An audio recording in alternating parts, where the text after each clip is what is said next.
দর্শক, এর আগে যেমনটি বলছিলেন যে চাঁপাইনবাবগঞ্জের সোনা মসজিদ দিয়ে প্রতিদিন 700 টন আলু আমদানি হচ্ছে, আড়তগুলোতে রয়েছে পর্যাপ্ত সরবরাহ, কিন্তু তারপরেও এর প্রভাব বাজারে পড়ছে না। এ বিষয়ে আরো জানবো আমরা। আমাদের সাথে যুক্ত হয়েছেন সহকর্মী একেএস রোকন। রোকন, জানাবেন যে সরবরাহ ঠিক থাকলেও বাজারে প্রভাব পড়েনি কেন, দাম নিয়ন্ত্রণে কেন আসছে না, এবং এ নিয়ে প্রশাসন কি ধরনের পদক্ষেপ নিচ্ছে?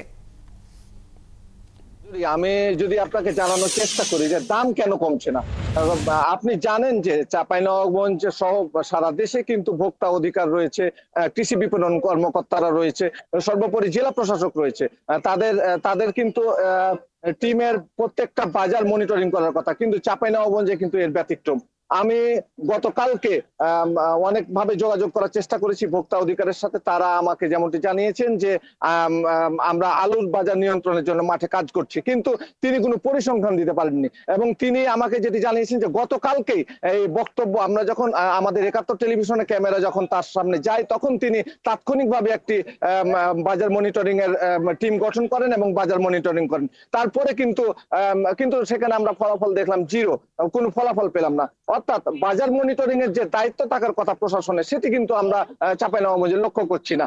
আর আপনাকে যদি আমি দেখানোর চেষ্টা করি, আমার পিছনে আপনি নিশ্চয়ই দেখতে পাচ্ছেন যে সবচেয়ে লোকাল বাজারে যে আলু সরবরাহ করা হয়, সেই লোকাল বাজারে আলু সরবরাহের যে বাজারটি সেটাই হচ্ছে এখানে। এবং এখান থেকে আপনি দেখতে পাচ্ছেন যে বিভিন্ন যানবাহনে করে কিন্তু আলুগুলো নিয়ে যাওয়া হচ্ছে।